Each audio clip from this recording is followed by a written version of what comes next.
के बारे में। बेसिकली नाउन क्लॉजेस के बारे में सभी लोग जानते हैं, उन्होंने पढ़ रखा है, उसके यूजेस जानते हैं कि नाउन क्लॉज जो है एक नाउन की तरह ही फंक्शन करता है। लेकिन आज का वीडियो इसलिए स्पेशल होने वाला है क्योंकि आज के वीडियो में जो मैं डिटेल देने वाला हूँ वो आपने इस तरह से नाउन क्लॉज को कभी नहीं पढ़ा होगा। क्यों? क्योंकि मैं आपको बताने वाला हूँ कि जो डायरेक्ट से इनडायरेक्ट स्पीच हम लोग बनाते हैं वो एक्चुअली में कुछ भी नहीं होता है सिवाय नाउन क्लॉज के, और कुछ भी नहीं होता है। बेसिकली जो आपके इनडायरेक्ट स्पीच होते हैं वो आपके नाउन क्लॉजेस होते हैं। तो नरेशन बनाने में नाउन क्लॉजेस का ही यूज़ किया जाता है, ये आपको याद रखना है और ये चीज़ मैं प्रूव करके दिखाऊंगा। तो इस वीडियो के अंदर हम क्या क्या सीखेंगे और क्या क्या हमें सीखने को मिलेगा, पहले हम ये डिस्कस कर लेते हैं। तो इनफॉर्मल स्पोकन इंग्लिश में जो रिपोर्ट्स वगैरह होती हैं उनमें यहाँ पर नाउन क्लॉज कैसे यूज़ होता है, लिटरेरी डायरेक्ट स्पीच में नाउन क्लॉज कैसे यूज़ होता है, चेंज ऑफ सिचुएशन वहाँ पर नाउन क्लॉज कैसे यूज़ होता है, ड्रॉपिंग दैट कहाँ कहाँ नहीं लगता है वहाँ पर नाउन क्लॉज कैसे यूज़ होता है ये देखेंगे, पास्ट रिपोर्टिंग वर्ड्स में नाउन क्लॉज का कैसे यूज़ होता है, इनडायरेक्ट क्वेश्चंस में कैसे यूज़ करेंगे, not used in echo questions में कैसे नाउन क्लॉज का यूज़ करेंगे या नहीं करेंगे ये देखेंगे, ऑब्जेक्ट इन्फिनिटिव का यूज़ कैसे करते हैं ये देखेंगे, रिपोर्टिंग में सेल आई का फंक्शन कैसे होता है हम ये देखेंगे, कंडीशन सेंटेंसेस में नाउन क्लॉज का यूज़ अगर होगा तो कैसे होगा, नहीं होगा तो क्यों नहीं होगा ये देखेंगे, वर्ड ऑर्डर विद व्हाट ये हम देखेंगे, दैट एज ए कनेक्टर हम ये भी देखेंगे, प्रिपरेटरी इट का यूज़ देखेंगे जो नाउन क्लॉज को रिप्लेस करता है,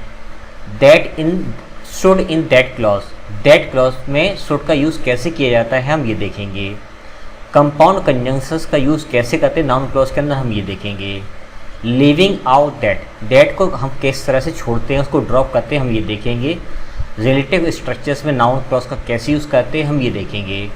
ढेर सारी चीज़ हम देखेंगे, इसके अलावा भी बहुत सारी चीज़ देखेंगे जो यहाँ पर मेंशन मैंने नहीं किए हैं, इसके अलावा भी बहुत सारी चीज़ हम लोग डिस्कस करेंगे। इसके अलावा क्लॉजेस के ऊपर मैंने बहुत सारी वीडियोस बना रखी हैं, उनका भी अभी मैं आपको रेफरेंस दूंगा। इसके अलावा अगर आप रैन एंड मार्टिन का संपूर्ण बैच इंग्लिश ग्रामर का पढ़ना चाहते हो तो आप केवल और केवल 499 में इसको पढ़ सकते हो। बेसिकली इस कोर्स की कीमत मार्केट में 10,000 से 20,000 रुपये तक इसको लोग सेल कर रहे हैं इस कोर्स को, लेकिन मैं आपको इस कोर्स को केवल 499 में केवल प्रोवाइड करा रहा हूँ। करना क्या होगा आपको, आप गूगल प्ले स्टोर पर जाना, उपहार क्लासेस सर्च करना, जहाँ पर उपहार क्लासेस बाय सुमित सर नाम का आपको ऐप मिल जाएगा जिसका लोगो ये है। आप मोबाइल नंबर से लॉगिन कर लेना और उस ऐप के अंदर रैन एंड मार्टिन फुल बैच आपको मिल जाएगा। इसके अंदर डेमो वीडियोस भी पड़े हुए हैं, जा कर के देख लेना और इस बैच को आप 499 में बाई कर सकते हो। अगर आप रैन एंड मार्टिन का पूरा बैच पढ़ना चाहते हो तो आप इस ऐप के अंदर जा कर के इस बैच को कम्प्लीटली पढ़ सकते हो केवल 499 रुपीज़ में।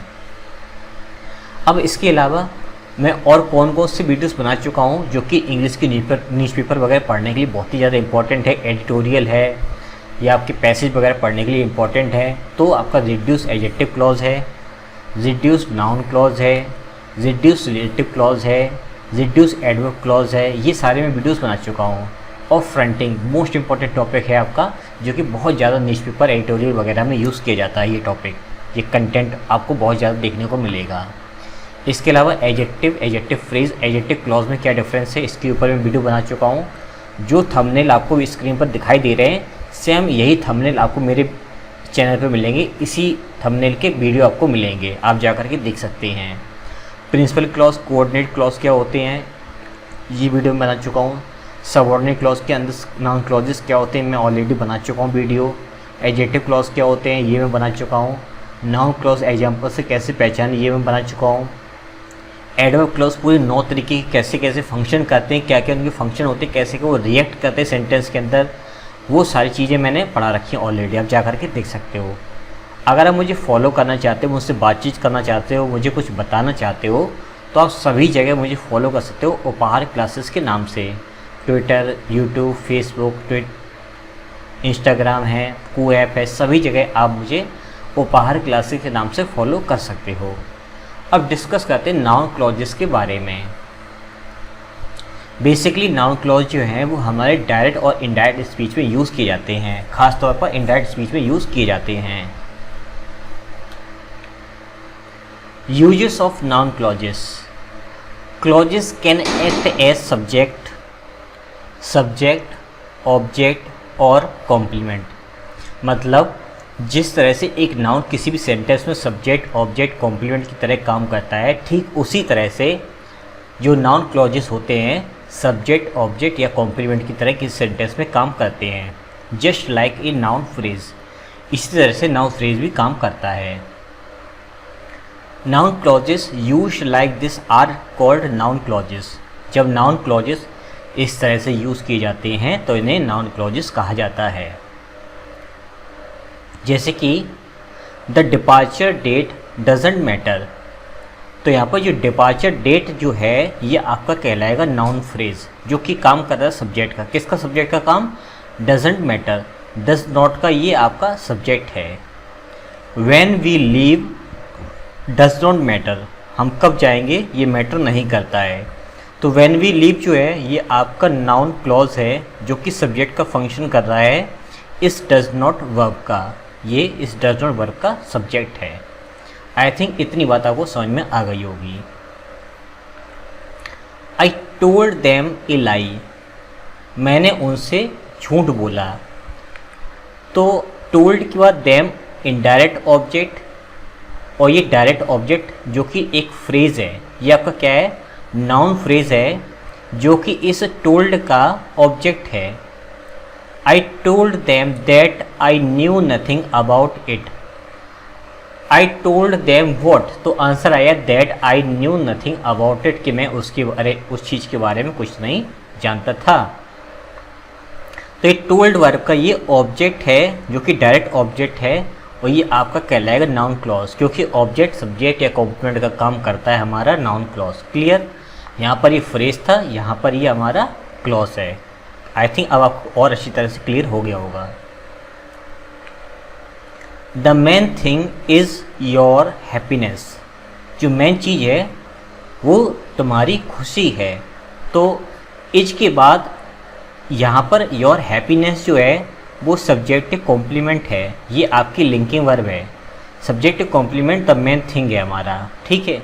The main thing is that you are happy, कि तुम खुश हो। यहाँ पर ये नाउन क्लॉज है, ये भी सब्जेक्टिव कॉम्प्लीमेंट है। यहाँ पर ये फ्रेज़ है, यहाँ पर ये क्लॉज है, और ये दोनों द थिंग के लिए आए हुए हैं। तो ये आपकी नाउन क्लॉज सब्जेक्टिव कॉम्प्लीमेंट है, यहाँ पर नाउन फ्रेज सब्जेक्टिव कॉम्प्लीमेंट है। तो कोई नाउन फ्रेज या नाउन क्लॉज या केवल नाउन, सब्जेक्ट, ऑब्जेक्ट या कॉम्प्लीमेंट का किसी सेंटेंस में काम कर सकते हैं।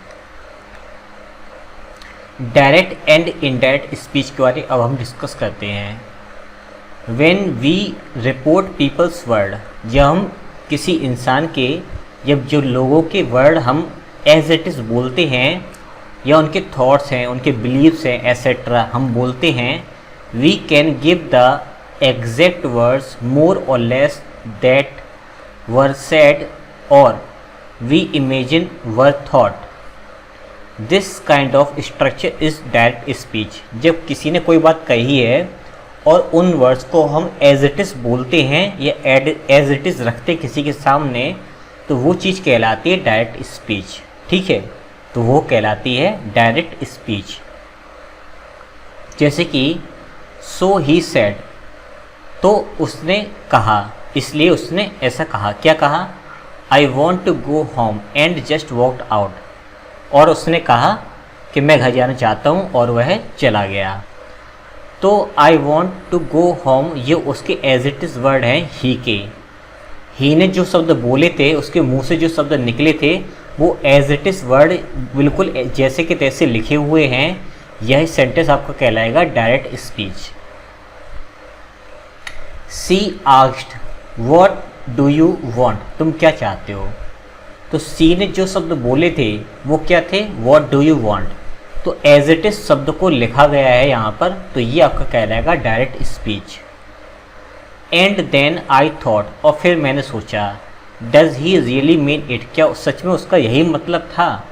तो आई ने जो शब्द बोले थे वो एज इट इज जो शब्द ये लिखे हुए हैं, जो एज इट इज सेंटेंस लिखा हुआ है, ये आपका कहलाएगा direct speech.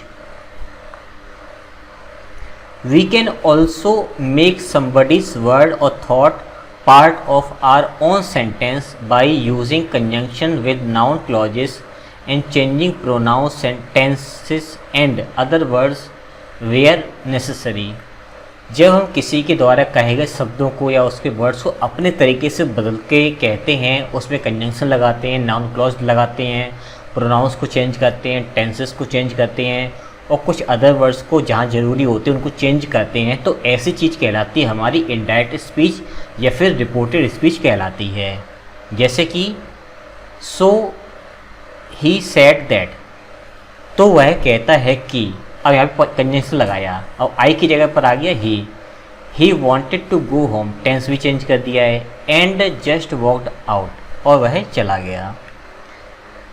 She asked what I wanted, उसने पूछा कि मैं क्या चाहता था, तो यू की जगह कर दिया I, and then I wondered whether he really mean it, and then I wondered, और मैं वंडर्ड हो गया कि सच में क्या उसका यही मतलब था। ये सेंटेंस बिल्कुल बदल गया, कंजंक्शन लगा दिया गया है। These two sentences can not normally be mixed, जैसे कि she said to me I have lost my keys, और she said to me that she had lost her keys. अब इसको जो है इस तरह से भी बनाया जा सकता है। तो आई को चेंज किया सी के अकॉर्डिंग, हैव को चेंज किया हैड में, और हर माई को चेंज किया सी के अकॉर्डिंग माई हर हो जाएगा। ठीक है, तो कहने का मतलब अपना ये है कि डायरेक्ट से इनडायरेक्ट जब बनाते हैं तो जो इनडायरेक्ट स्पीच आपका होता है वो एक्चुअली में हमारा नाउन क्लॉज ही होता है। रूल्स फॉर इनडायरेक्ट स्पीच, अब हम देखते हैं इनडायरेक्ट स्पीच के रूल्स क्या होते हैं। हालांकि ऑलरेडी हमें चीज़ें मालूम है इनडायरेक्ट स्पीच के रूल्स क्या होते हैं, लेकिन मैं यहाँ पर कुछ हटकर की चीज़ें बताऊँगा जो डेली रूटीन में चीज़ें हम लोग बोलते हैं या बोलचाल में जो चीज़ें यूज़ करते हैं, एग्जैक्टली उन्हीं चीज़ों के बारे में हम लोग डिस्कस इस वीडियो में करेंगे। In many languages indirect speech structure follow special rules and many have special tenses and verbs forms.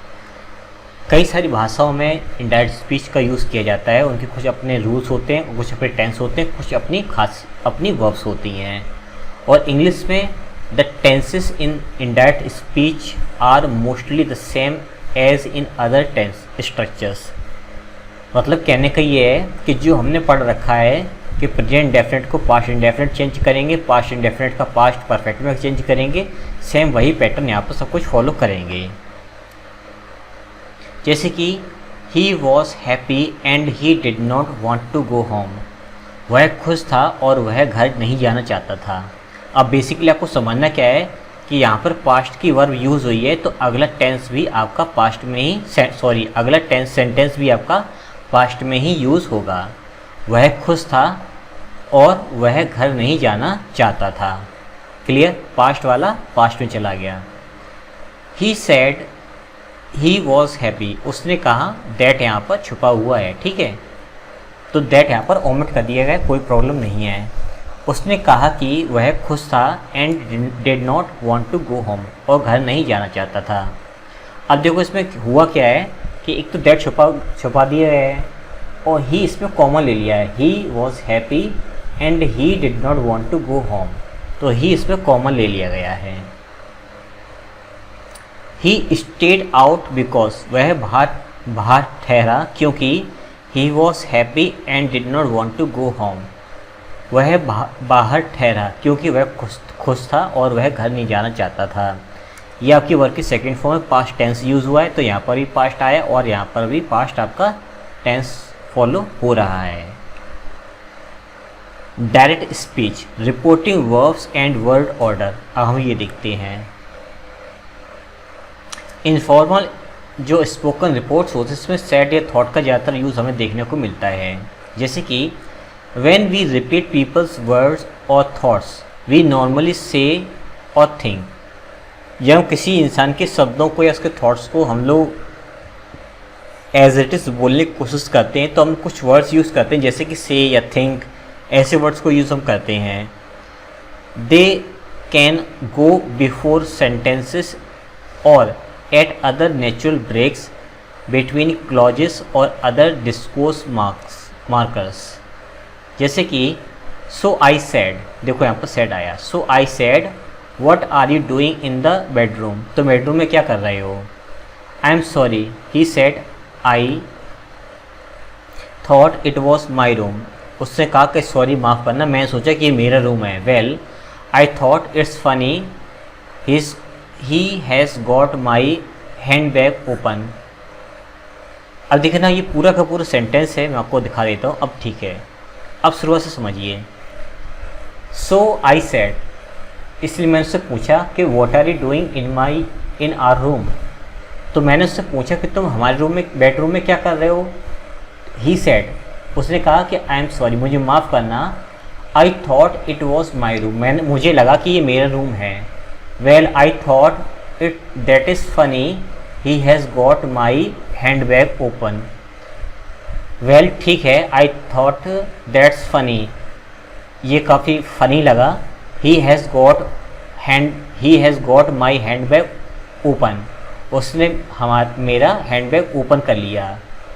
If that is the case I said what are you doing with my handbag, अगर ऐसी बात है तो मैंने कहा कि तुम मेरे हैंड बैग के साथ में क्या कर रहे हो। तो ध्यान दीजिए कि उसके जो वर्ड्स हैं उस और जो कहा जा रहा है, तो वहाँ पर सैड, थॉट, सैड इन्हीं वर्ड्स को बार बार यूज़ किया जा रहा है। तो हम जब किसी के शब्दों को बार बार उसी सेंटेंस में कहने की कोशिश करते हैं या उसी वर्ड्स में कहने की कोशिश करते हैं या उसी टेंस में कहने की कोशिश करते हैं, तो हम लोग वहाँ पर से या थिंक का ज़्यादातर यूज़ करते हैं।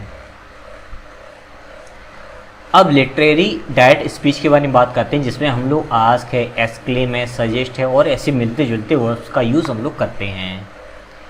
इन नॉवेल्स में, शॉर्ट स्टोरीज़ में और ऐसे मिलते जुलते और भी चीज़ों में a much wider variety of reporting verbs are used, बहुत सारी वर्ब्स हमें देखने को मिलती हैं, जैसे कि आस्क है, एक्सक्लेम है, सजेस्ट है, रिप्लाई है, क्राई है, रिफ्लेक्ट है, सपोज है, ग्रंट है, स्नर्ल है, हिश है, विस्पर है, ऐसी वर्ब्स हमें देखने को मिलती हैं। And reporting verbs are often put before their subject inversion, और हमें ऐसे सेंटेंसेस में इन्वर्जन देखने को ज़्यादातर मिलता है, मतलब वर्ब पहले आती है और सब्जेक्ट पीछे जाता है। जैसे कि is this mister Ram's house, क्या ये मिस्टर राम का घर है।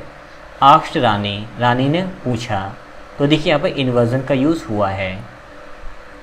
ग्रेट हेवंस, ईश्वर आप, हे ईश्वर, क्राइड रानी, रानी चिल्लाई, हे ईश्वर। ग्रेट हेवंस, हे भगवान।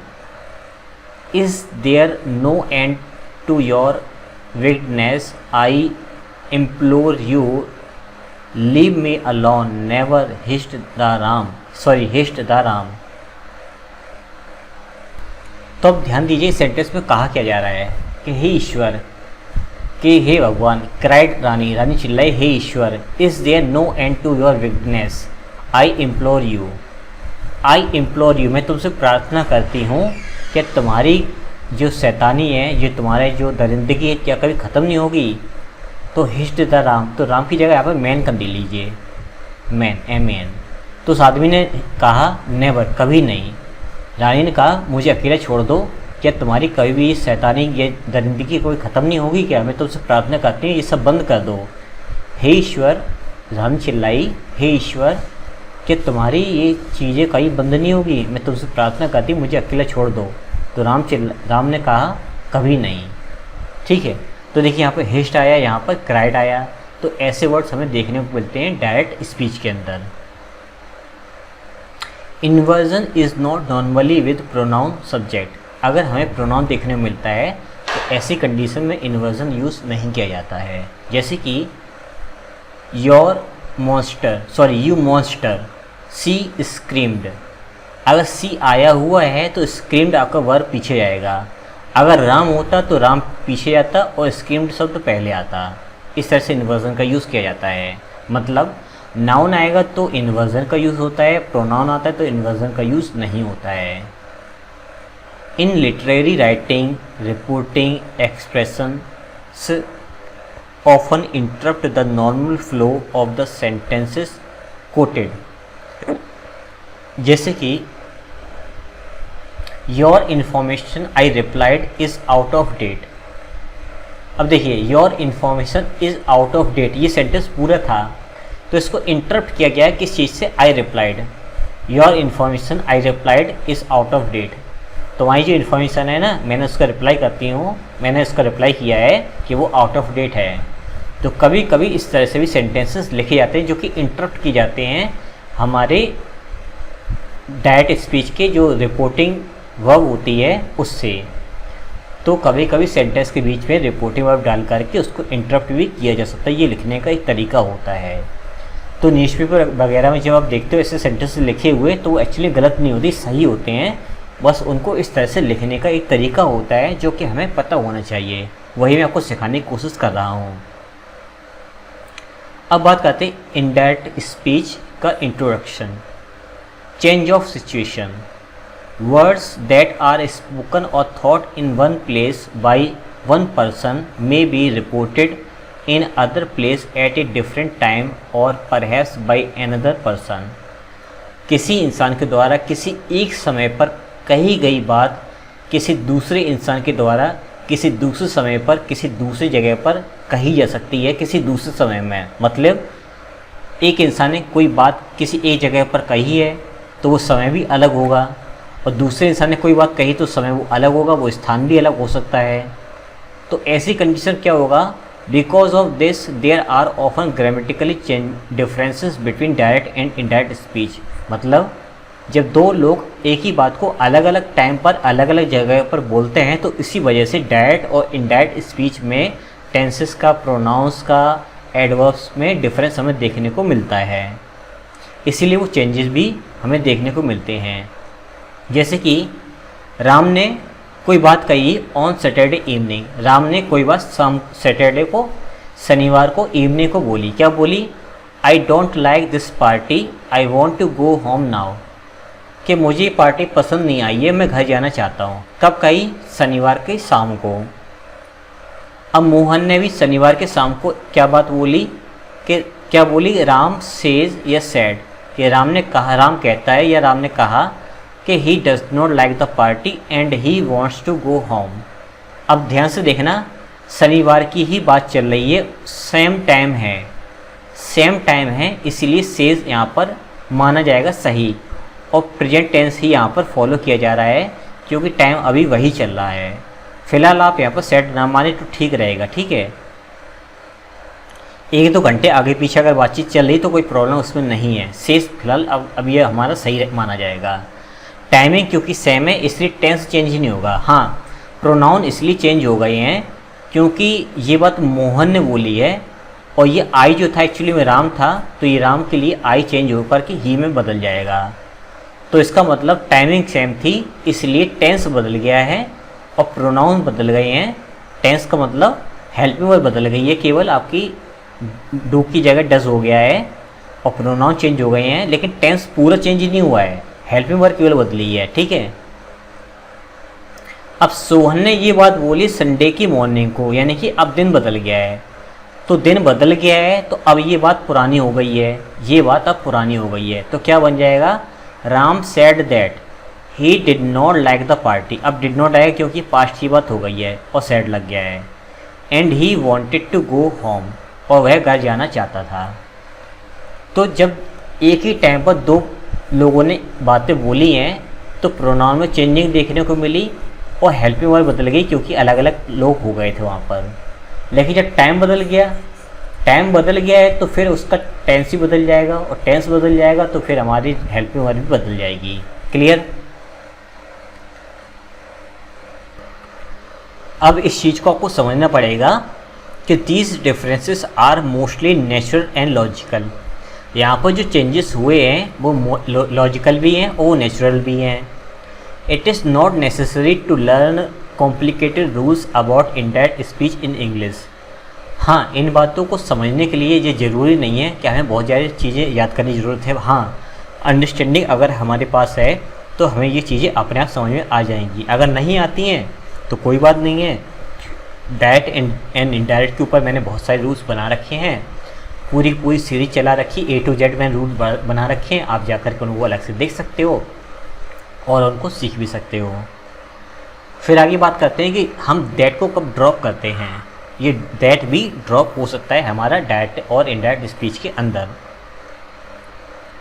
Conjunction that is often dropped specially after common reporting verb say thing in informal speech for more details. जैसे कि कहने का मतलब अपना ये है कि जो इनफॉर्मल स्पीच होती है उसमें दैट को ज़्यादातर ओमिट कर दिया जाता है, लेकिन ये ज़रूरी नहीं है, दैट लगाना कंपलसरी होता है। जैसे कि she said, she would, she had, she had enough, had हुआ यहाँ पर, सी हैड इनफ।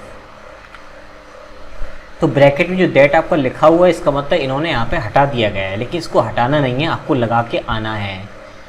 क्या लिखा हुआ है यहाँ पर? इनफॉर्मल स्पीच लिखा हुआ है। इनफॉर्मल का मतलब जो बोलचाल में लॉजिकली यूज़ होता है, लेकिन जब रिटर्न की बात होगी और एक्यूरेसी की बात होगी तो वहाँ पर आपको दैट लगाना ही पड़ेगा, ठीक है, दैट को ओमिट नहीं करना है। I think that you are probably right, मेरे ख्याल से तुम सही हो, शायद तुम सही हो। अब बात करते हैं इनडायरेक्ट स्पीच में टेंसेस कैसे यूज़ किए जाते हैं। पास्ट रिपोर्टिंग वर्ब्स के बारे में बातचीत करते हैं। When we report what somebody said or thought, जब किसी व्यक्ति ने कोई बात कही है या सोची, जब वो बात बोलते हैं या बताते हैं, it is usually natural to use different tenses from the original speaker's because we are most often talking at a different time. जब किसी इंसान ने कोई बात बोली है, अगर वो बात हम बोलना चाहते हैं, उसकी वही बात बताना चाहते हैं, तो ये बात कॉमन है कि हम किसी दूसरे समय पर वो बात बोल रहे होंगे।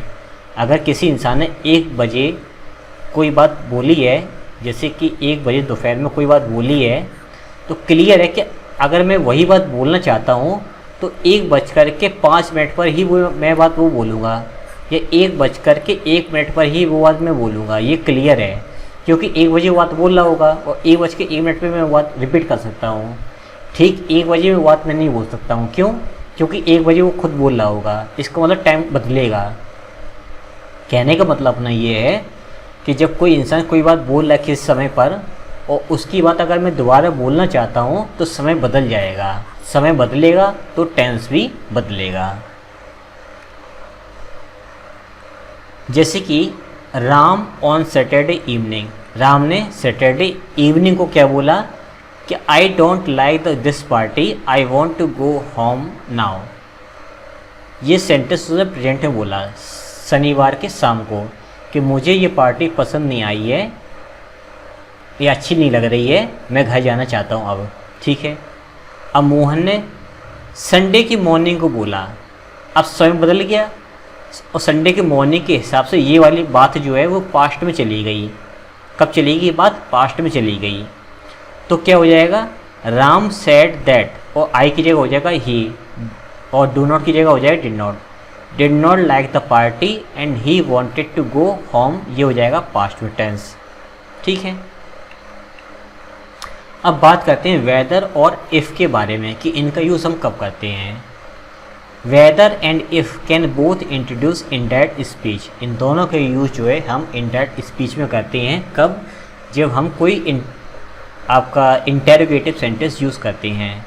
जैसे कि I am not sure whether if या whether I will have time, मैं श्योर नहीं हूँ कि मेरे पास समय होगा या नहीं होगा। तो जब कोई डाउटफुल सेंटेंस होता है, जैसे नॉट श्योर लिखा हुआ है या डाउटफुल कुछ ऐसे शब्द लिखे होते हैं, तो हम वहाँ पे वेदर वगैरह का यूज़ करते हैं। तो डाउटफुल वाले सेंटेंस में भी हम लोग वेदर वगैरह का यूज़ करते हैं। आई आस्क्ड, यहाँ पर ये आपका इंटरगेटिव सेंटेंस होगा जब डायरेक्ट स्पीच में चेंज करेंगे। आई आस्क्ड वेदर या if she had any messages for me, मैंने उससे पूछा कि तुम्हारे पास मेरे लिए कोई मैसेज वगैरह है, ठीक है। After verbs that are more common in formal style, whether is preferred. इन सेंटेंसेस में देखा जाए तो वेदर की यूज ज़्यादातर देखने को भी मिलता है। हालांकि अगर आप इफ़ लगा दोगे तो वो गलत नहीं माना जाएगा, इफ़ भी हमारा ठीक होता है। We discussed whether we should close the shop. हम लोगों ने डिस्कस किया कि हमें क्या शॉप को क्लोज़ कर देना चाहिए या नहीं कर देना चाहिए। अगर हम यहाँ पर इफ़ लगाते तो गलत नहीं होगा, लेकिन ज़्यादा अच्छा देखने में कि क्या के सेंस में हमें वेदर का यूज़ करना पड़ता है। In a formal style, whether is usually preferred in 2 part question with और। अगर कोई सेंटेंस में 2 चॉइसेस हैं, यहाँ पर 2 चॉइसेस हैं, तो यहाँ पर वेदर का यूज़ करेंगे और यहाँ पर और का यूज़ करेंगे। मतलब और का जो पेयर बनता है वो वेदर बनता है, ना कि इफ़ बनता है। ये आपको याद रखना होगा। जैसे कि the directors have not decided. Directors जो हैं उन्होंने डिसीजन नहीं लिया है whether they will recommend a dividend और री इन्वेस्ट द प्रॉफिट्स। तो ध्यान दीजिए, यहाँ पर वेदर का यूज़ किया गया है और यहाँ पर और का यूज़ किया गया है। तो वेदर का जो पेयर होता है वो और होता है, तो और के हिसाब से यहाँ पर वेदर का यूज़ करेंगे, ना कि इफ़ का यूज़ करेंगे। तो हमें ध्यान एग्जाम में क्या देना है कि हमें जब और का वेदर का पेयर हमें दिखाई दे तो हमें वेदर का यूज़ करना है, ना कि वहाँ पर इफ़ का यूज़ करना है। If an indirect question is fronted, whether is used. जब हम फ्रंटिंग टेक्निक का यूज़ करते हैं तब हम वहाँ पर वेदर का यूज़ करते हैं।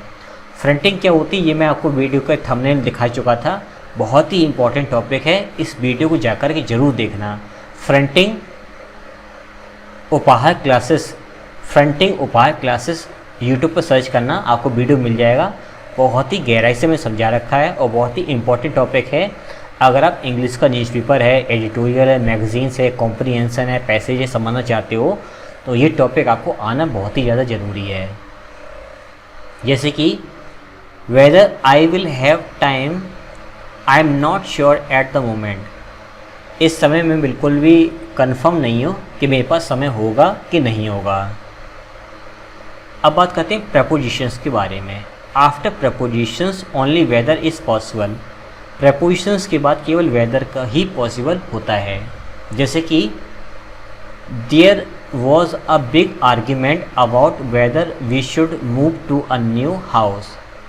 काफ़ी ज़्यादा विवाद था कि क्या हमें नए घर में मूव करना चाहिए या नहीं करना चाहिए। तो अगर हमें प्रपोजिशन का यूज़ करना है तो उसके बाद केवल हमारे पास एक ही ऑप्शन बचता है वेदर, जो कि हमें वेदर का ही यूज़ करना पड़ेगा। ये एग्ज़ाम के पॉइंट ऑफ व्यू से काफ़ी ज़्यादा इंपॉर्टेंट टॉपिक आपका होगा। एक और देखिए, I haven't settled the question of weather I will go back home. अभी तक मैं इस क्वेश्चन को सेटल नहीं कर पाया हूँ कि क्या मुझे घर वापस क्या मैं घर वापस जाऊँगा या नहीं जाऊँगा। अब बात करते हैं इन्फिनेटिव्स के बारे में। Whether but not if is used before infinitive.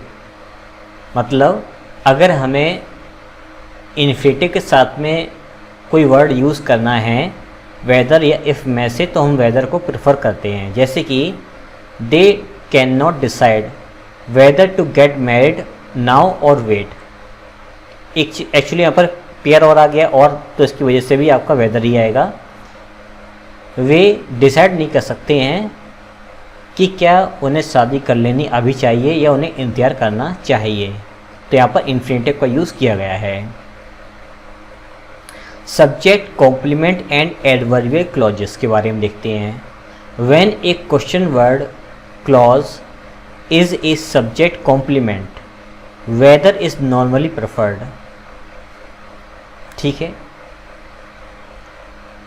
जैसे कि whether we can stay with my mother is another matter, कि क्या हमें अपने माँ के साथ में रहना चाहिए, इज़ एनदर मैटर, ये एक अलग विषय है। कहने का मतलब ये है कि अगर हमें सब्जेक्ट या कॉम्प्लीमेंट की तरह किसी शब्द को यूज़ करना है, किसी क्लॉज को यूज़ करना है, तो हम ऐसी कंडीशन में वेदर का यूज़ करते हैं, ना कि इफ़ का। तो यहाँ पर इस इज का जो सब्जेक्ट है वो आपका वेदर वाला क्लॉज है। Clear? The question is whether the man can be trusted. Question ये है कि क्या उस इंसान पर विश्वास किया जा सकता है या नहीं। तो ये आपका सब्जेक्टिव कॉम्प्लीमेंट है जो इस क्वेश्चन का है, तो ये आपका कहलाएगा complement. The question is if also possible but less common. The question is if the man can be trusted. अगर इफ से लिखा जाए तो ये लेस कॉमन है, मतलब इसका यूज़ बहुत ही कम किया जाता है, तो इससे हमें बचना चाहिए। The question is if the man can be trusted, ऐसे सेंटेंसेस बिल्कुल सही नहीं माने जाते बेसिकली। तो मैं आपको ये कहूँगा कि इन चीज़ों को आप अवॉइड कीजिए तो बेटर आपके लिए रहेगा। Not used in echo questions. Echo questions में यूज़ नहीं किया जाता है, जैसे कि if and whether are not normally used in echo questions. If और वेदर का यूज़ जो है वो इको क्वेश्चंस में यूज़ नहीं किया जा सकता है, नहीं किया जाता है। Are you happy? Am I happy? No. क्या तुम खुश हो? क्या मैं खुश हूँ? नहीं। तो ऐसे सेंटेंस में अब यहाँ पर कोई क्लॉज वगैरह तो लिखी नहीं है। He said whether are you happy, ऐसे सेंटेंस तो लिखा नहीं है। तो जिनमें क्लॉजेस वगैरह नहीं जुड़ी होती हैं उनमें हम इफ़ या वेदर का यूज़ नहीं करते हैं। अब बात करते हैं इनडायरेक्ट स्पीच के बारे में, जिनमें यूज़ करते हैं हम लोग infinitive. Speech related to action.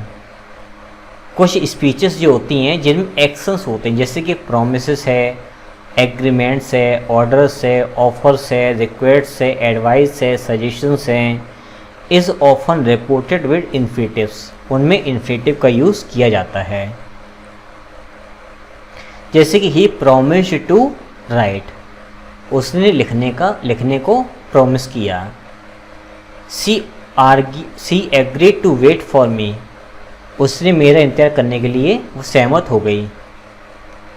Rani has offered to stay tonight, Rani ने ठहरने के लिए आज रात को ठहरने के लिए ऑफ़र किया है मतलब। तो यहाँ पर देखिए ऑफर्ड के साथ में इन्फिनेटिव, एग्रीड के साथ में इन्फिनेटिव, प्रॉमिस्ड के साथ में इन्फिनेटिव। अब देखते हैं ऑब्जेक्ट प्लस इन्फिनेटिव इस कॉमन विद। कब कॉमन होता है? जब हम आस्क है, एडवाइस है, टेल है, ऑर्डर है, इनके साथ में यूज़ करते हैं। लेकिन ऑफर के साथ में ऐसा यूज़ नहीं होता है। बेसिकली आस्क है, एडवाइस है, टेल है, ऑर्डर है, ये डायरेक्ट ट्रांसिटिव वर्ब होती हैं। इनके दो ऑब्जेक्ट हमें देखने को मिलते हैं। जैसे कि I told Ram to be careful, मैंने राम से कहा कि केयरफुल रहना। तो टोल्ड होम तो आया राम, टोल्ड वॉट तो टू बी रहना, तो आपका ये रहा infinitive. The landlady has asked us to be quiet after 9 o'clock। Landlady ने हम लोगों से कहा कि 9 बजे बाद शांति रखा करो, शांति से सो जाया करो। I advise you to think again before you decide, मैं तुम्हें फिर से एडवाइस करता हूँ कि फिर से सोचा करो, यानी कि you decide before you decide, decide करने से पहले तो फिर से एक बार सोचा करो कि तुम्हें क्या करना है। तो ये आपका रहा सब्जेक्ट नंबर 1 और ऑब्जेक्ट नंबर 2। तो ये आपका रहा infinitive. The policeman told whom तो आया ऑब्जेक्ट नंबर 1 और not to park there, policeman ने मुझसे कहा कि वहाँ पर पार्क मत करो। तो इस इन्फिनेटिव को बेसिकली नेगेटिव बनाया गया है नॉट से, लेकिन इस टोल्ड का ऑब्जेक्ट नंबर 1 ये रहा और ऑब्जेक्ट नंबर 2 ये रहा। ये आपका इनडायरेक्ट ऑब्जेक्ट है, ये आपका डायरेक्ट ऑब्जेक्ट है और ये आपका रहा इन्फिनेटिव। तो इस टोल्ड के साथ में आया इन्फिनेटिव। तो ये आपका रहा ऑब्जेक्ट, ये रहा आपका इन्फिनेटिव, ये रहा आपका ऑब्जेक्ट, ये रहा आपका इन्फिनेटिव, ये रहा ऑब्जेक्ट, ये रहा आपका इन्फिनेटिव, ये रहा ऑब्जेक्ट, ये रहा आपका इन्फिनेटिव। तो ऑब्जेक्ट और इन्फिनेटिव का स्ट्रक्चर ये चल रहा है। The structure question word plus infinitive is common. It often correspondence to a direct question which should. जैसे कि he asked her how to make a white sauce.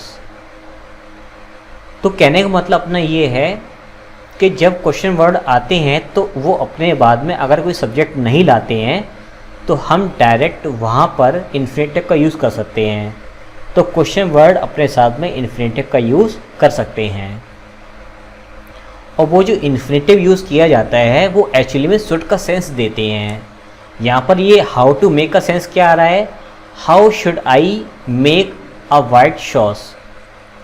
He asked her, उसने उस लड़की से पूछा, how to make a white sauce, कि white sauce कैसे बनाया जाता है, या फिर वाइट सॉस में किस तरह से बनाऊं। Don't tell me what to do, मुझे मत बताओ कि मैं क्या करूं।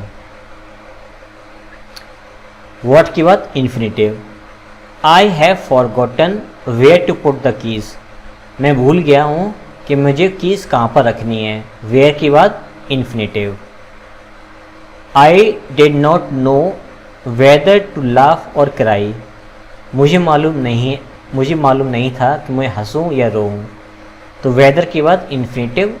और दूसरा आपका जो इन्फिनेटिव यूज़ हुआ है इसके अंदर टू छुपा हुआ इसलिए है क्योंकि ये वाला टू कॉमन मान लिया गया है और ये आपका कंजंक्शन है, ठीक है।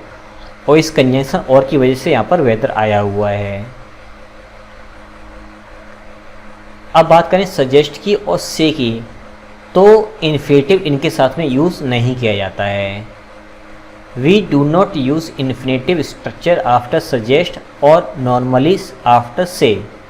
सजेस्ट है, से है, इनके बाद हम लोग इन्फिनेटिव का यूज़ नहीं करते हैं। हाउएवर, फिर भी after this and many other verbs we can report instruction etcetera that clause usually with modal verbs. लेकिन हम इनके साथ में जो दैट क्लॉज है वहाँ पर मॉडल वर्ब्स का यूज़ वगैरह कर सकते हैं। जैसे कि आई सजेस्टेड दैट आ गया, he should try a different approach, मैंने उसे सजेस्ट किया कि उसे कुछ डिफरेंट अप्रोच जो है वो ट्राई करनी चाहिए। तो आप इस सेंटेंस को ऐसे नहीं करोगे कि I suggested him to try, ऐसे सेंटेंस को नहीं लिखोगे क्योंकि सजेस्ट जो है वो इन्फिनेटिव को फॉलो नहीं करता है, वो दैट के बाद ही कुछ इस तरह से क्लॉज को ही फॉलो करेगा। The secretary said that I must not park there, secretary ने मुझसे कहा कि मुझे वहाँ पर पार्क नहीं करना चाहिए। तो सेट के बाद पूरी की पूरी क्लॉज लिखनी पड़ेगी, ना कि आपको एक इन्फिनेटिव वगैरह लिखना पड़ेगा। I told Ram that he ought to be careful, मैंने राम से कहा कि उसे केयरफुल रहना चाहिए। अब बात करें इनडायरेक्ट स्पीच के एडवांस्ड पॉइंट्स की कि एडवांस स्ट्रक्चर्स क्या होते हैं। अब बात करते हैं reporting present and future tenses के बारे में। If somebody talked about a situation that has still not change, अगर कोई व्यक्ति किसी सिचुएशन के बारे में बात करता है जो कि अब भी चेंज नहीं हुई है, that is to say if the original speaker's present and future are still present and future, किसी ने कोई बात बोली है वो आज भी प्रेजेंट और फ्यूचर में बिल्कुल same to same as it is वैसे की वैसे ही है, तो वो चीज़ें चेंज नहीं होती हैं। जैसे कि the earth goes round the sun, earth जो है वो सूर्य के चक्कर लगाती है। तो अगर ये 100 साल पुरानी बात थी, 200 साल पुरानी बात थी और 100 साल बाद भी बोली जाएगी तभी ये बात वैसी की वैसी रहेगी, तो ये सेंटेंस चेंज नहीं होगा, ये प्रेजेंट में ही लिखा जाएगा हमेशा। He proved that, sentence past में लिखा हुआ है। The earth goes a went round the sun, तो आप यहाँ पर गोज़ सही करके आओगे, वेंट आपका गलत होगा। वेंट करोगे इसका मतलब ये हो जाएगा कि पहले अर्थ जो थी वो सूर्य के चक्कर लगाती थी लेकिन अब उसने लगाना बंद कर दिया है, लेकिन ऐसा है नहीं, वो अब भी सूर्य के चक्कर लगाती है। Modal verbs in indirect speech, जैसे कि would, should, could, might, ought, must are normally unchanged after past reporting verbs in indirect speech. This is also true of need not had better. Need not है, had better और जो models ऊपर दी गई हैं ये आपकी इनडायरेक्ट स्पीच में change नहीं होती हैं, भले ही आपकी रिपोर्टिंग वर्ब पास्ट में क्यों ना दी गई हो। जैसे कि it would be nice if I could see you again. ये बड़ा ही अच्छा होगा अगर मैं काश तुमसे एक बार दोबारा मिल सकूं। ठीक है, तो ये चेंज आपके नहीं होते हैं। He said it would be nice if he could see me again. उसने कहा कि बड़ा ही अच्छा होगा कि अगर वो उससे एक बार दोबारा वह उससे दोबारा एक बार मुझसे दोबारा फिर से मिल सके। तो देखिए यहाँ पे सेंटेंस आपका पास्ट में है लेकिन वुड का वुड ही रहा और कुड का कुड ही रहा। जैसे ऊपर लिखा हुआ था एज इट इज सेंटेंस वैसा ही लिखा हुआ है, बस प्रोनाउन आपके बदल गए हैं। तो प्रोनाउन तो चेंज ऑब्वियसली होते ही हैं, तो उसमें कोई बड़ी बात नहीं है। एक सेंटेंस और लेते हैं, it might be too late. काफ़ी देरी हो सकती है। तो I was afraid that, was आपका वर्क की सेकेंड फॉर्म में यूज़ हुई है। I was afraid that it might be too late. देखो माइट यहाँ भी था, माइट यहाँ भी है, चेंज ही नहीं हुआ है। तो जब वो आपके पास्ट मॉडल वर्ब्स होते हैं वो इनडायरेक्ट स्पीच में जब हम ले जाते हैं तो वो तब भी चेंज नहीं होते हैं, भले ही उनकी रिपोर्टिंग वर्ब पास्ट में क्यों ना लिखी होती हैं। It must be pretty late, I really must go. It must be pretty late, मेरे ख्याल से काफ़ी देरी हो जाएगी। आई रियली मस्ट गो, मुझे जल्दी जाना चाहिए। तो she said it must be pretty late and she really must go. तो देखिए मस्ट तब भी लिखा हुआ है और सैड लिखने के बावजूद भी मस्ट का मस्ट ही लिखा हुआ है। अब एक बात और समझ लीजिए, आप मेरे चैनल पे जाना और सर्च करना मस्ट उपहार क्लासेस, उपहार क्लासेस। तो मैंने मस्ट को 5 तरीके से चेंज करके दिखाया है कि जब डायरेक्ट से इनडायरेक्ट स्पीच हम बनाते हैं तो मस्ट जो है वो 5 तरीके से चेंज होता है, उसके 5 अलग अलग कंडीशंस हैं। तो आप जाकर के ज़रूर उस वीडियो को देखना और आपको समझ में आ जाएगा कि मस्ट भी चेंज होता है लेकिन उसके 5 अलग अलग कंडीशंस फॉलो करनी पड़ती हैं हम लोगों को। ठीक है, फिलहाल वो यहाँ पे मैं बता नहीं सकता क्योंकि वीडियो बहुत ज़्यादा लेंथी हो जाएगा, तो आप उस वीडियो को जाकर के अलग से देख लेना जब आपको टाइम मिले। First person shall and should may be reported as would in indirect speech because of change of person. जब हम फर्स्ट पर्सन का यूज़ करते हैं तो शैल की जगह हम लोग शुड या फिर वुड का यूज़ कर देते हैं जब हम पर्सन को चेंज करते हैं। जैसे कि वी शैल या should be delighted to come, हमें खुशी होगी अगर हम आते हैं। तो वी के अकॉर्डिंग हमने शैल या शुड का यूज़ किया है। तो they said they would be delighted to come. अब एक्चुअली में यहाँ पर वी का दे कर दिया गया है तो दे के अकॉर्डिंग करना पड़ा हमें यहाँ पर वुड। तो शैल या शुड की जगह पर अकॉर्डिंग टू द सब्जेक्ट हमें वुड में चेंज करना पड़ता है कभी कभी। अब बात करते हैं शैल आई के बारे में। There are different ways of reporting question beginning shall I. कुछ क्वेश्चंस ऐसे होते हैं जिनकी स्टार्टिंग हमें शैल आई से स्टार्टिंग करनी पड़ती है, depending on whether the speaker is asking for information और मेकिंग एन ऑफ़र। और हमें ये पता करना होता है कि वो कोई इन्फॉर्मेशन मांग रहा है या कोई चीज़ ऑफ़र कर रहा है। जैसे कि शैल आई बी नीडेड टुमारो, क्या कल मेरी ज़रूरत होगी, क्या कल मेरी ज़रूरत होगी, वो पूछ रहा है फ़िलहाल। He wants to know if he will be needed tomorrow, वह जानना चाहता है कि क्या कल उसको ज़रूरत वहाँ यहाँ पर पड़ेगी या नहीं पड़ेगी। मतलब क्या कंपनी या कोई जगह है क्या उसको वहाँ पे ज़रूरत होगी या नहीं होगी। शैल आई कैरी योर बैग, अब इस चीज़ में यहाँ पर ऑफ़र किया जा रहा है, क्या मैं आपका बैग कैरी कर सकता हूँ। तो he wants to know if he should या कैन या कुड कैरी योर बैग, वो जानना चाहते हैं कि क्या वह आपका बैग कैरी कर सकता है। तो अलग अलग सेंस में शुड है, कैन है, कुड है, इनका यूज़ हम लोग कर सकते हैं। अब बात करते हैं कंडीशनल टेंसेस के बारे में, सेंटेंसेस के बारे में। After past reporting verbs sentences with if and would are usually unchanged. जैसे कि it would be best if we started early. यह अच्छा रहेगा अगर हम लोग जल्दी शुरुआत कर देते हैं।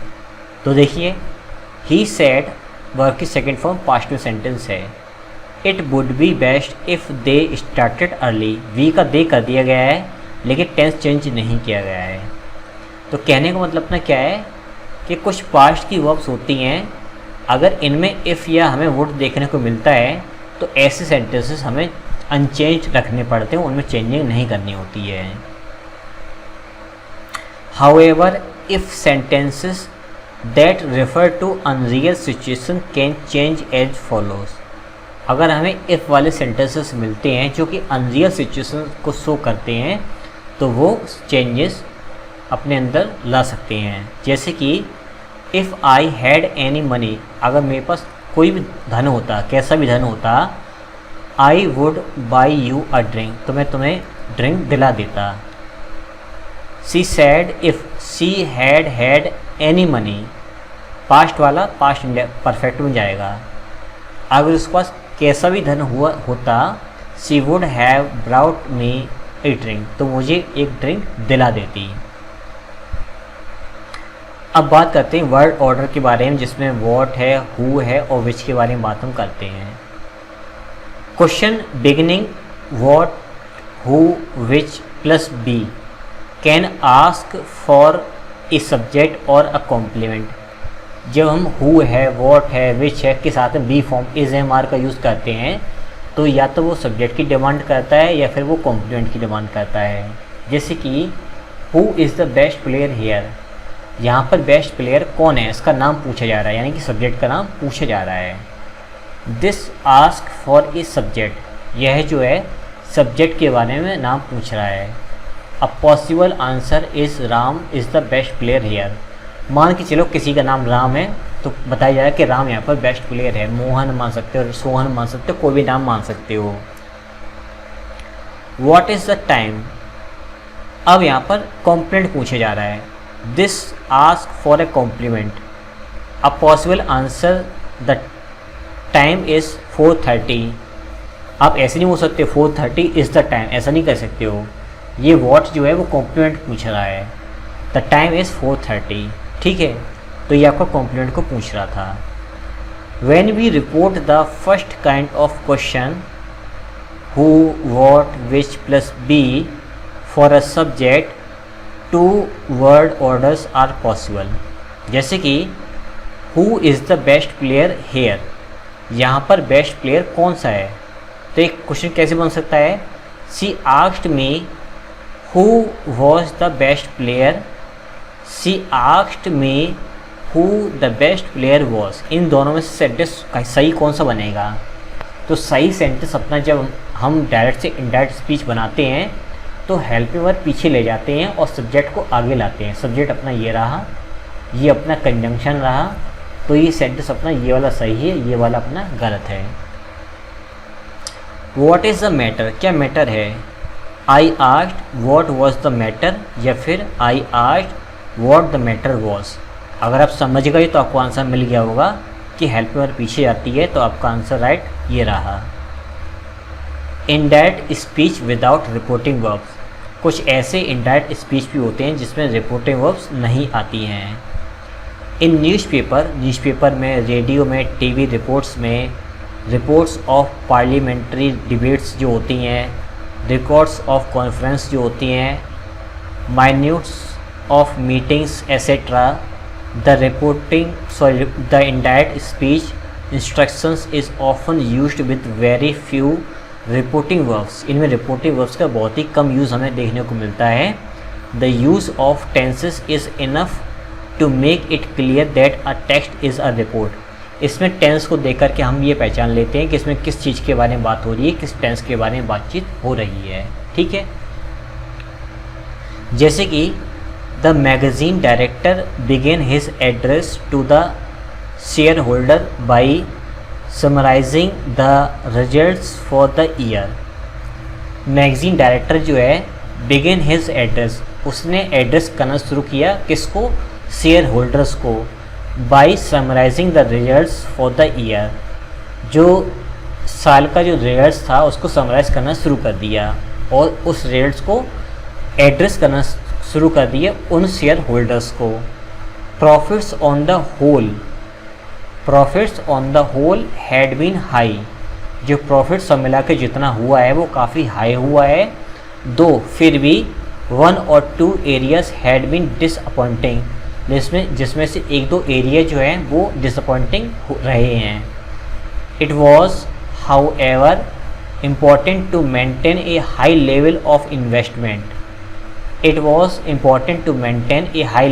Investment and he was sure that the shareholders would appreciate। और ये ज़रूरी था कि जो हाई लेवल के जो इन्वेस्टमेंट हैं उनको मेंटेन करना ज़रूरी था और वो श्योर था कि शेयर होल्डर्स इस बात को अप्रिशिएट करेंगे।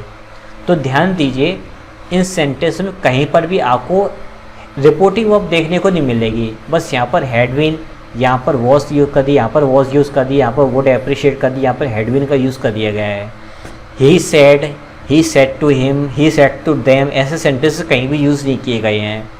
तो जो आपके न्यूज़पेपर्स हैं, रेडियो है, टीवी रिपोर्ट्स हैं, पार्लियामेंट की रिपोर्ट्स हैं, डिबेट्स हैं, कॉन्फ्रेंस है, मीटिंग्स हैं, इन सब में हमें ऐसे ही सेंटेंस देखने को मिलते हैं।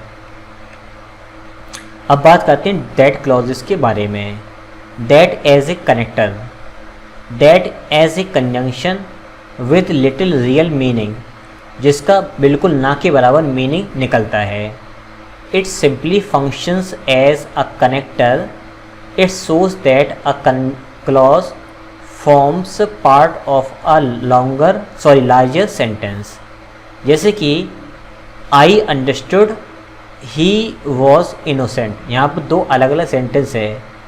मैंने समझा कि वह इनोसेंट था, तो सेंटेंस कैसे बनेगा? मैंने समझा कि वह इनोसेंट था। The clause he was innocent has become the object of the verb the larger sentence. कहने का मतलब अपना ये है कि सेंटेंस में अगर देखा जाए कि ही वॉज इनोसेंट जो है, इन दो सेंटेंस को जोड़ने के लिए कंजंक्शन दैट का यूज़ कर दिया गया है और यहाँ पर इसका कोई भी दूसरा रोल नहीं है। और दूसरी बात क्या बताई जा रही है कि जो क्लॉज है he was innocent has become the object of the verb, वो ऑब्जेक्ट का काम कर रहा है, किसका? अंडरस्टूड का काम कर रहा है, अंडरस्टूड के ऑब्जेक्ट का काम कर रहा है ये that he was innocent. That clauses in sentences। A that clause can be the subject of a sentence। that clause जो है वो किसी सेंटेंस के सब्जेक्ट की तरह काम कर सकता है। जैसे कि that she should forget me so quickly was rather a shock। वो मुझे इतनी जल्दी भूल जाएगी ये मेरे लिए एक शॉक था, मेरे लिए धक्के वाली बात थी। It can be complement after be form के बाद ये कॉम्प्लीमेंट की तरह भी काम कर सकता है। जैसे कि the main thing is that you are happy, main चीज़ ये है कि तुम खुश हो, तो इज़ हमारा लिंकिंग वर्ब है और दैट क्लॉज जो है वो हमारा सब्जेक्टिव कॉम्प्लीमेंट है द मेन थिंग का।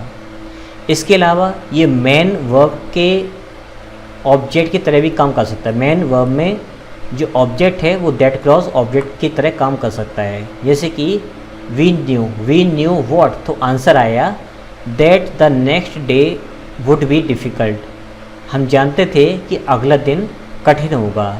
तो वी न्यू वॉट, तो आंसर आया that the next day would be difficult, तो ये रहा आपका ऑब्जेक्ट। आई रिग्रेटेड वॉट, तो आंसर आया that I was not going to be at the meeting, कि मैं मीटिंग में उपस्थित होने वाला नहीं था। तो सब्जेक्ट, कॉम्प्लीमेंट और ऑब्जेक्ट की तरह काम कर सकता है हमारा that clause. And many nouns and adjectives can be followed by that clause, कई सारे नाउन्स और एडजेक्टिव्स ऐसे होते हैं जो कि दैट क्लॉज को फॉलो करते हैं। जैसे कि I admire your belief that you are always right, मैं एडमायर करता हूँ तुम्हारे इस बिलीफ को कि तुम हमेशा सही होते हो। तो बिलीव के बाद आपका आया that. Noun, your minister the minister is एनेक्सियस that nothing should get into the papers. तो यहाँ पर जो आपका एडजेक्टिव यूज़ हुआ है इसके बाद आया है आपका दैट क्लॉज। तो नाउन या एडजेक्टिव के बाद आपका दैट क्लॉज का यूज़ किया जा सकता है। फिर बात करते हैं द फैक्ट दैट। ये आपका इम्पोर्टेंट फैक्टर है। जो दैट फैक्ट आपका है ये आपका एक क्लॉज होता है। जैसे मैं आपको बताता हूँ, it is unusual for that clause to stand alone as subject. किसी सेंटेंस में दैट क्लॉज को एज ए सब्जेक्ट अगर हमें यूज़ करना है तो वो स्टैंड अकेला नहीं कर सकता है। तो उसके लिए हमें द फैक्ट को यूज़ करना पड़ता है, क्योंकि वो किसी फैक्ट को हमें इंडिकेट कर रहा होता है। They are more often introduce by the expression the fact. जो अभी हमने देखा था ना, यहाँ पर आपको दिखा देता हूँ, ये वाले सेंटेंस है तो ठीक, लेकिन ये अकेला इसलिए स्टैंड नहीं कर सकता है क्योंकि ये एक प्रॉपर मीनिंग कन्वे नहीं कर रहा है। तो इसको प्रॉपर मीनिंग कन्वे करने के लिए हमें द फैक्ट का यूज़ करना पड़ता है। तो कैसे यूज़ करेंगे? The fact that she was foreign made it difficult for her to get a job. The fact that she was foreign made it difficult. She was foreign, जो fact ये था कि वो फॉरेन थी, मतलब वो विदेशी थी। Made it difficult for her to get a job, और ये बात उसके लिए डिफ़िकल्ट हो गई नौकरी पाने के लिए। मतलब उसका फॉरेनर होने की वजह से उसको नौकरी मिलने में उसको कठिनाई महसूस हुई। तो सब्जेक्ट की तरह यहाँ पर यूज़ करने के लिए हमें द फैक्ट दैट का यूज़ करना पड़ता है। The fact that Rani had disappeared did not seem to worry anybody। Rani disappeared हो गई, ये चीज़ किसी को भी चिंता वाली किसी को महसूस नहीं हुई। मतलब रानी डिसअपियर्ड हो गई, इस बात की चिंता किसी को महसूस नहीं हुई। The fact also introduces that clause after preposition that clauses can not follow preposition directly. मतलब अगर सेंटेंस में कहीं दैट आया है तो इसके जस्ट पहले अगर हमें प्रपोजिशन लगाना है तो नहीं आएगी। कहाँ आएगी प्रपोजिशन आती लास्ट में। अगर आपका मन यहाँ पर प्रपोजिशन लगाने का ही है, अगर आप दैट के पहले ही प्रपोजिशन लगाना चाहते ही हो तो आपको उसके पहले द फैक्ट का यूज़ करना पड़ेगा और इस शब्द के पहले यहाँ पर प्रपोजिशन डालना पड़ेगा। ये कंडीशन होती है। जैसे कि द जज पेड नो अटेंशन टू, ये रहा आपका preposition. The fact that she had just lost her husband, जज ने कोई भी ध्यान नहीं दिया इस बात पर कि उसका पति खो गया है। ठीक है, तो दैट के पहले द फैक्ट, उसके पहले preposition. He held her completely responsible for the fact that she took food without paying for it। तो ध्यान दीजिए यहाँ पर दैट आया, उसके पहले द फैक्ट लगाया, फिर रेस्पॉन्सिबल के साथ में प्रपोजिशन आता है फॉर है, तो आपका फॉर आ गया। तो इस तरह से हम दैट क्लॉज के पहले प्रपोजिशन लगा सकते हैं, तभी जब हम लगाएंगे उसके पहले the fact. In spite of, या कि कंपाउंड प्रपोजिशन है, ये रही द फैक्ट दैट, इस फैक्ट के बावजूद कि सी हैड 3 स्मॉल चिल्ड्रन, उसके 3 बच्चे होने के बावजूद, इस फैक्ट के बावजूद he sent her to prison for 6 month, उसने उसको 6 महीने के लिए जेल में भेज दिया गया है। उसके 3 बच्चे थे, इस फैक्ट के बावजूद, इस तथ्य के बावजूद उसको 6 महीने के लिए जेल में भेज दिया गया। अब बात करते हैं प्रिपरेटरी इट के बारे में। It is often used as a preparatory of subject और object for a that clause. जैसे कि it surprised me that he was still in bed, ये मेरे लिए सरप्राइज की बात थी कि वो अब भी, यानी कि वो इस समय भी बेड में था, वो तब भी बेड में उस समय वो भी था, मतलब वो तब भी बीमार था या लेटा हुआ था, जो भी था कंडीशन, तो यहाँ पर इट का यूज़ किया गया है। तो इस सेंटेंस एक्चुअली में कैसा था, that he was in bed surprised me. इस सेंटेंस को घुमा करके लिखा गया है इट से। तो जब कुछ इस तरह से सेंटेंस लिखा जाता है तो इस कंडीशन में लिखे हुए इट को हम लोग प्रिपरेटरी इट बोलते हैं। अब ये सब्जेक्ट की जगह आया हुआ है, इसीलिए हम इसको प्रिपरेटरी इट बोलते हैं। Clear? She made it clear that she was not interested. उसने यह बात क्लियर कर दी कि वह इस चीज़ में दिलचस्पी इसको बिल्कुल भी नहीं थी। That clauses after verbs, nouns and adjectives. That clauses का यूज जो है हम लोग कुछ खास नाउन्स, वर्ब्स और एडजेक्टिव के बाद करते हैं। Some verbs, nouns and adjectives can be followed by that clauses, some can not. कुछ के बाद आती हैं और कुछ के बाद दैट क्लॉजेस नहीं आती हैं। I hope that you will have a wonderful time. मैं ऐसी उम्मीद करता हूँ कि तुम्हारा समय बहुत ही अच्छा बीतेगा। तो होप के साथ में दैट क्लॉज आती है, लेकिन वांट एक ऐसा शब्द है जो अपने बाद दैट क्लॉज नहीं लाता है।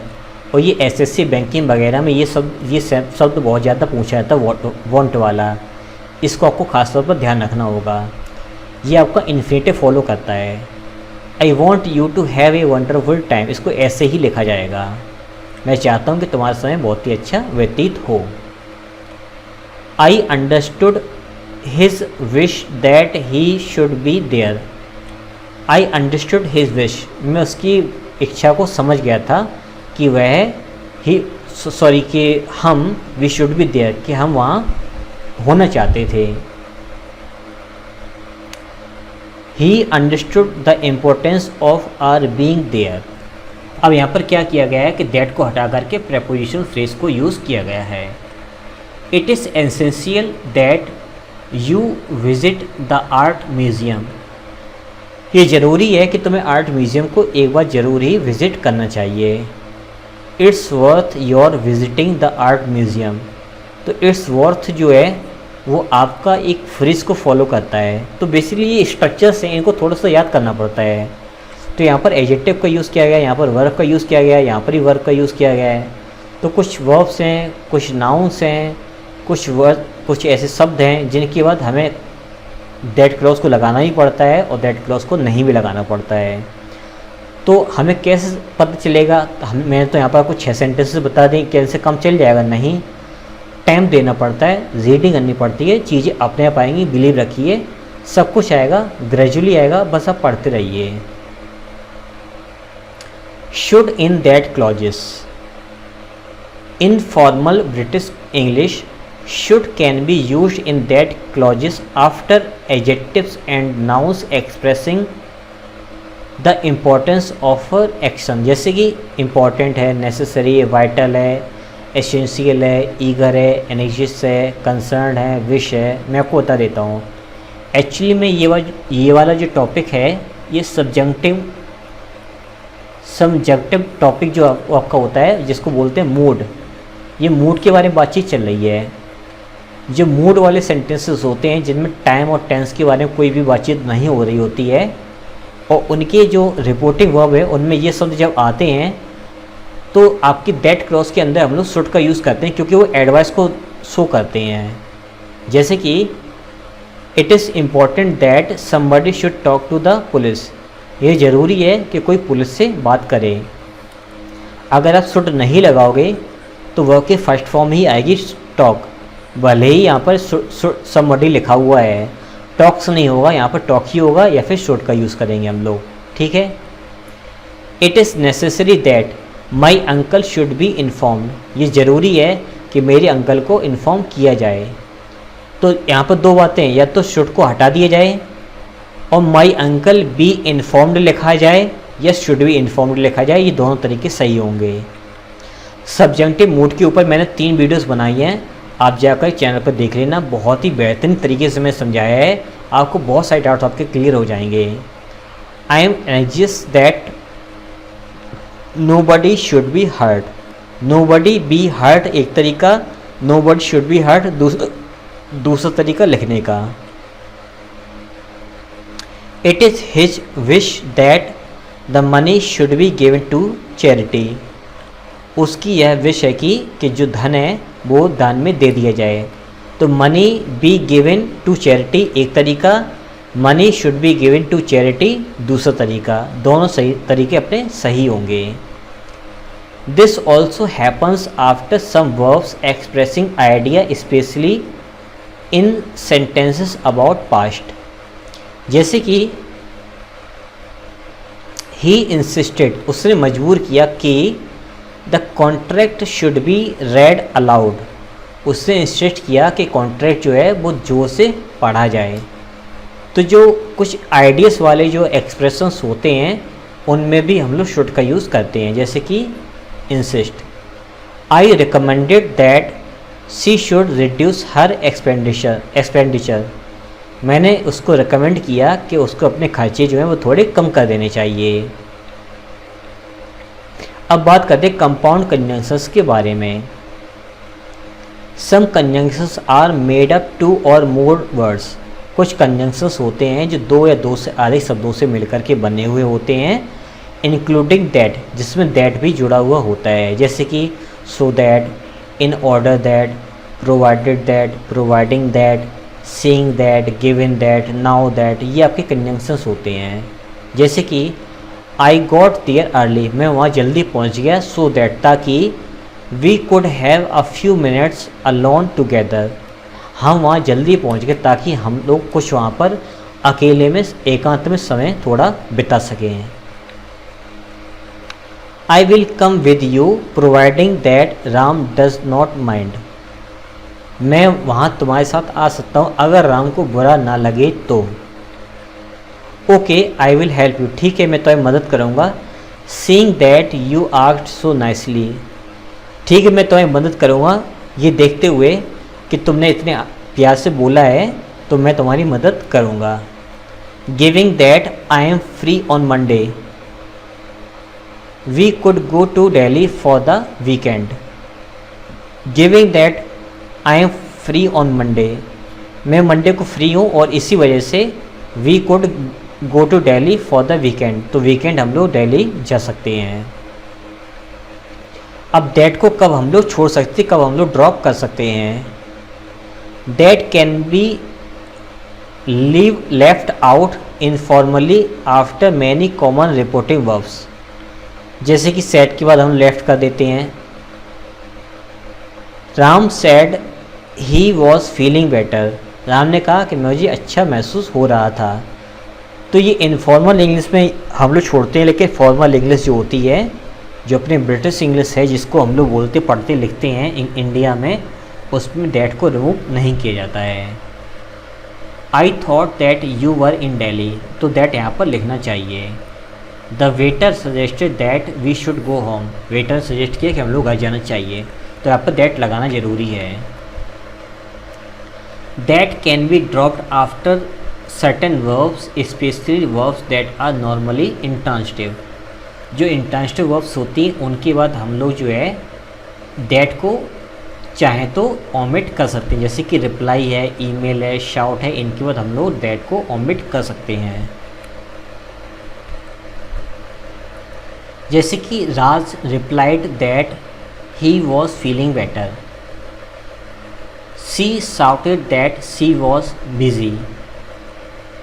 आप चाहें तो ऐसे सेंटेंसेस में दैट को ओमिट कर सकते हो, और हमें कभी कभी दैट ओमिट लिखा हुआ मिलता भी है जब न्यूज़पेपर वगैरह पढ़ते हैं। लेकिन मेरी माने तो आप अगर इनको दैट को ओमिट ना करें तो आपके लिए बेटर रहेगा, क्योंकि अच्छी अंडरस्टैंडिंग देने के लिए और समझाने के लिए हम अगर दैट बोलते हैं लिखते हैं तो वो ज़्यादा हमें प्रेफरेंस देना पड़ता है चीज़ों को, वो प्रेफरेबल माने भी जाती हैं। कुछ एडजेक्टिव के बाद भी हमें देखने को मिलता है, जैसे कि I am glad that you are all right, मैं खुश हूँ कि तुम बिल्कुल ठीक हो, दैट लगाइए, छोड़ना मत। It's funny that he has not written, ये बड़ी ही मजाकी बड़ी अच्छी फ़नी बात है कि उसने लिखा नहीं है, तो दैट को छोड़ना नहीं, आप लिख के आना। वी वर सरप्राइज दैट सी केम, हम लोग सरप्राइज थे कि वो आई। तो दैट का आपको ओमिट किया हुआ मिलता है, लेकिन आप दैट को जो है ओमिट ना करें तो बेटर रहेगा। अगर दूसरी कोई मिस्टेक और कहीं है तो उसको देख लेना, और कहीं अगर मिस्टेक रही तो दैट की मिस्टेक मानी नहीं जाती है, दैट की मिस्टेक मानी नहीं जाती। अगर नहीं लिखा है तो कोई प्रॉब्लम नहीं है, ऐसा ज़रूरी नहीं कि नहीं लगाए तो वो लगा कर के आएंगे, ऐसा कोई मिस्टेक मानी नहीं आती है। अगर जनरली पूछे जाए कि दैट लगाना है कि नहीं लगाना है तो लगा देंगे तो वो ज़्यादा अच्छा रहता है। Not dropped after nouns, nouns के बाद दैट को ड्रॉप नहीं किया जाता है। जैसे कि I did not believe his claim that he was ill, मैंने उसके इस बात पर उसके इस क्लेम पर विश्वास नहीं किया कि वह बीमार था। तो हम इसको ऐसे नहीं बोलेंगे कि his claim he was ill, नहीं, दैट का यूज़ हमें करना पड़ेगा। He disagreed with Mohan's view that the earth went the round, वह मोहन के इस व्यू से बिल्कुल ही डिसएग्री था कि पृथ्वी जो है सूर्य के चक्कर लगाया करती थी। क्योंकि पृथ्वी सूर्य के चक्कर तो अब भी लगाती है, तो वो इस बात से डिसएग्री था। अब बात करते हैं कुछ कंजंक्शंस के बारे में। That can be left out in informal style in some common words, some common two words conjunction, जैसे कि सो दैट है, सच दैट है, नाउ दैट है, प्रोवाइडिंग दैट है, प्रोवाइडेड दैट है, सपोजिंग दैट है, कंसीडरिंग दैट है, assuming that है। इनमें कभी कभी हम दैट को ओमिट कर देते हैं, लेकिन ओमिट आपको दैट नहीं करना है, ये आपको याद रखना है। इनफॉर्मल स्टाइल में बोलचाल में देखने को मिलता है, लेकिन आपको ऐसा नहीं करना है।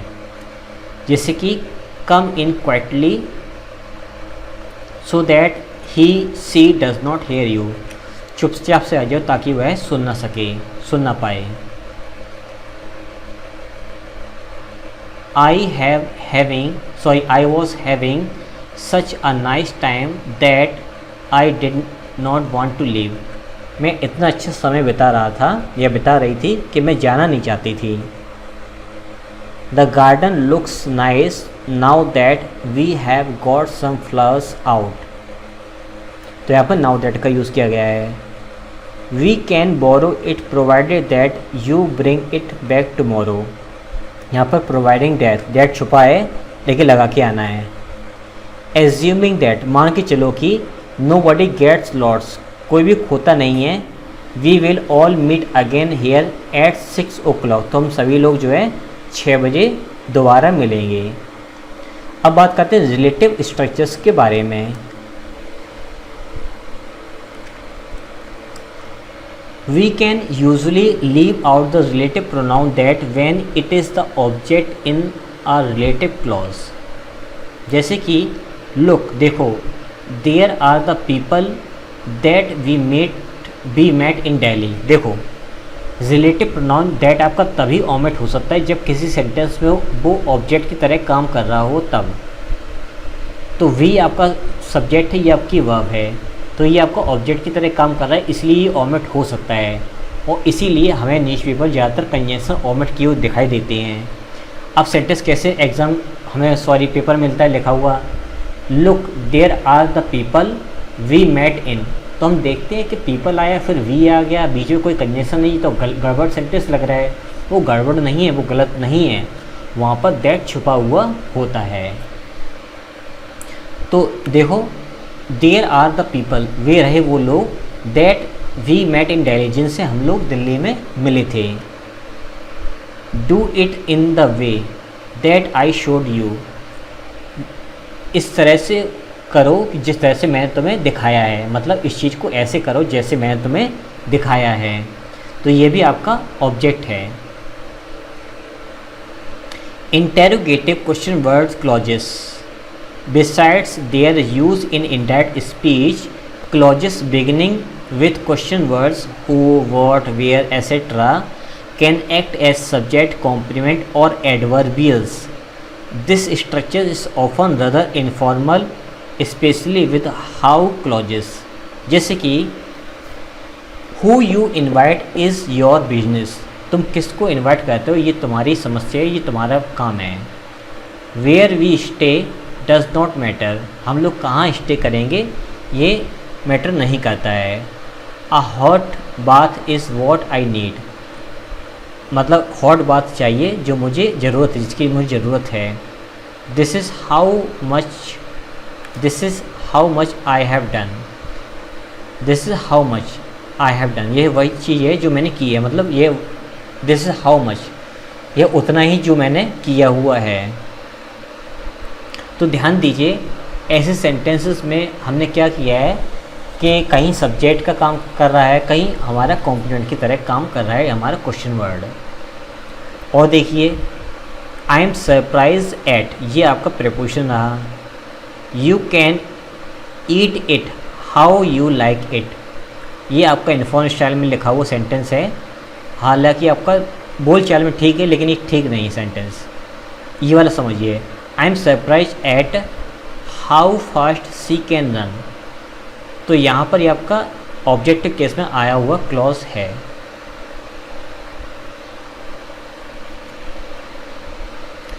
The preparatory it structure is often used with subject clause, जैसे कि it's your business who you invite. अभी जो सेंटेंस हमने देखे थे इन सेंटेंस में जो हु वाली क्लॉज थी यानी जो WH वर्ड वाली क्लॉजेस थी हम पीछे ले जा सकते हैं और उन सेंटेंस को स्टार्ट हम जो है इट से कर सकते हैं। तो ऐसे इट से स्टार्टिंग होने वाले सेंटेंसेस को हम जो इट है ऐसे इट को हम लोग प्रिपरेटरी इट कहते हैं। It's your business who you invite, ये तुम्हारा काम है कि तुम किसको इनवाइट करते हो। It doesn't matter where we stay, कोई मायने नहीं रखता कि हम कहाँ ठहरते हैं। तो मैं उम्मीद करता हूँ कि यहाँ तक आपको नाउन क्लॉज अच्छी तरह से समझ में आ चुका होगा। एक एक पॉइंट को मैंने बारीकी समझाने की कोशिश की है और डायरेक्ट से इनडायरेक्ट स्पीच बनाने के पीछे बहुत सारे जो फैक्टर यूज़ होते हैं, जो अलग अलग न्यूज़पेपर में, एडिटोरियल में या पैसेज में जो चीज़ें यूज़ होती हैं, जो चीज़ें समझ में हमें नहीं आती, उनको मैंने कंप्लीट करने की कोशिश की है। तो अगर आपको चीज़ें समझ में आई हैं, अगर आपको चीज़ें अच्छी तरह से ग्रैप्स आप कर पा रहे हो और अगर आप मुझे सपोर्ट करना चाहते हो तो आप दिए गए इस UPI ID पर किसी भी ऐप से पेटीएम, फ़ोनपे, गूगल पे, Bhim app, axis bank, HDFC bank, जो भी आप ऐप यूज़ करते हो उससे अगर आप मुझे सपोर्ट करना चाहते हो तो उससे आप मुझे पे कर सकते हो इस दिए गए UPI ID पर। आप चाहें तो इस QR कोड पर को स्कैन करके भी मुझे पे कर सकते हो। एक्चुअली में होता क्या है कि जब कंटेंट बनाना होता है सोचना पड़ता है, फिर उसको एग्जीक्यूट करना पड़ता है, सेंटेंसेस बनाने पड़ते हैं, सोचने पड़ते हैं कौन सा सेंटेंस किसके पीछे कैसे काम करेगा, कैसे समझाना है, कौन कौन सेंटेंस होने चाहिए, बहुत सारी चीज़ें काम करनी पड़ती हैं, बहुत सारी मेहनत लगती है, बहुत सारा पैसा खर्च होता है, बहुत सारा कंटेंट बनाना पड़ता है, बहुत सारी रिकॉर्डिंग होती है, बहुत कुछ करना पड़ता है। तो इसीलिए मैं आपसे सपोर्ट करने के लिए रिक्वेस्ट करता रहता हूँ। अगर सपोर्ट करते हैं तो मुझे बहुत ही अच्छा लगेगा। और अगर आप रैनन मार्टिन बैच ज्वाइन करना चाहते हो तो आप उस ऐप में जा कर के रैनन मार्टिन बैच को ज्वाइन कर सकते हो। बहुत ही कम फीस पर मैंने उस बैच को प्रोवाइड कराया है ताकि ज़्यादा से ज़्यादा लोग उसको पढ़ सकें। तो मिलते हैं किसी नेक्स्ट वीडियो किसी नेक्स्ट टॉपिक के साथ में।